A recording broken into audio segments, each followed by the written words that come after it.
Dalawang grupo ang lumulutang na gustong pangunahan ang pagpaplano sa pagpapatayo ng Filipino Cultural Center sa BC. Sinabi na ng Ministry of Tourism, Arts, Culture and Sport na wala pa silang formal na partnership kanino man. Sa one-on-one interview ng Omni News sa bagong upong chair ng not-for-profit organization ng Mabuhay House Society, ilalahad po ni Lester de Guzman ang plano ng grupo para matupad na ang matagal na pangarap ng komunidad. Paano maiiba ang mga goals ng Mabuhay House Society na alam kong suportado ng napakaraming organisasyon dito sa BC under your leadership? Ang idadagdag ko sa ating leadership ngayon is energy for that Mabuhay House and the endeavor for the Filipino Cultural Center, plus a strategic approach. So hindi lang basta sa government engagement but also fundraising efforts, thinking about long term na kailangan natin as a community, not just from the Filipino Cultural Center but programming and just showcasing our culture and our community the best way na posibleng mangyari yon. Alam kong meron kayong 5-year strategic plan, marami kayong goals as an organization. Pero syempre yung pinakahihintay talaga, itong Provincial Filipino Cultural Center, ano? Alam kong Mhm. sa spring, ilalatag nyo ang resulta ng mga public engagements, vision survey na ginawa nyo. Masasabi mo ba, Lester, na yung pondo na ibinigay ng ministry, ng probinsya sa Mabuhay House ay nagamit ng tama? Nung last Saturday, binigay namin ng financial update ang ating komunidad tungkol sa $250,000 na binigay ng province sa ating organization. And nagawa yun ng tama given na-release natin ang vision survey and plus na-supportahan natin ang iba't ibang programa katulad ng hub and spoke model na ginawa ng Mabuhay House na nilaunch last year. Gumawa tayo ng hawak kamay events na intergenerational to support the answering of the vision survey. Plus, marami rin tayong infrastructure na dinevelop para matuportahan yung mga organizations. And that is signifying through the 75 unity statement signatures na nakuha natin last year. Lester, sino ang maglalatag niyan? Probinsya o kayo ang mag-share ng resulta ng survey? Kasi yung survey, kinolekta siya ng province. So, ang province na magbibigay ng results kasi sila magpa-process. But at the same time, kailangan nila ng consultation with our community organizations like Mabuhay House. Alright, hindi ko pa ata naririnig ang reaksyon ng Mabuhay House, no? Correct me Mm. if I'm wrong.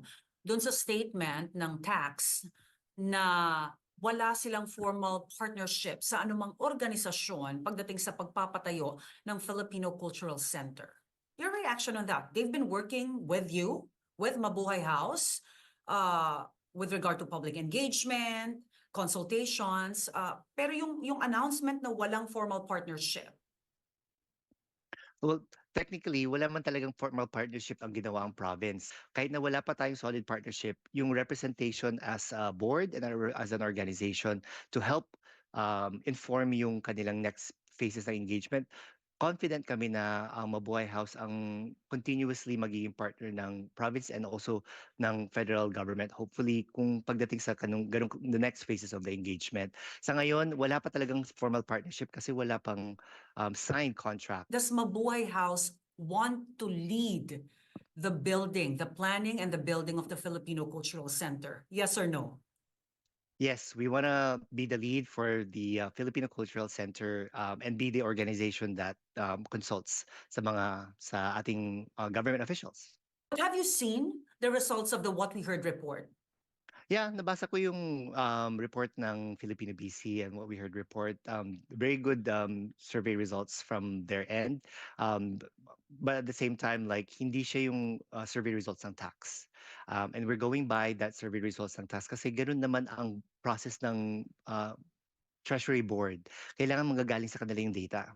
Kailangan importante na may transparency and merong accountability ang government pagdating sa kung ano man ang money na i-allocate nila. So yung information dapat manggaling sa kanila. You said you have the support of more than 75 organizations, no? Oo. Kumpiyansa ka ba sa suporta din ng ministry sa Mabuhay House? Kumpiyansa kami kasi talagang continue ang dialogue sa ministry and at the same time, we're looking into the federal government na ngayon sa engagement moving forward. Kasi most likely magiging election period na ng federal. So gusto nating ibigay yung commitment na binigay nila last year about being a funding partner for Filipino Cultural Center in BC. Paano natin maisa sa katuparan yung matagal ng pangarap na Filipino Cultural Center ng mga kababayan natin dito sa BC? So marami ng attempts in the past na magkaroon tayo ng Filipino Cultural Center dito sa province ng British Columbia. Kaya lang hindi sila natupad kasi walang masyadong infrastructure and merong multiple attempts.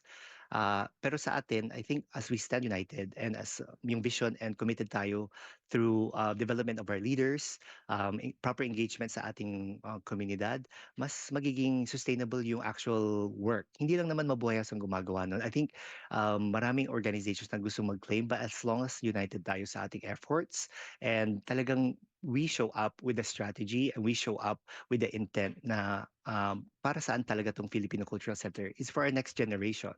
Sinasabi nila confrontation is good. They're willing to be questioned. Are you willing to do the same?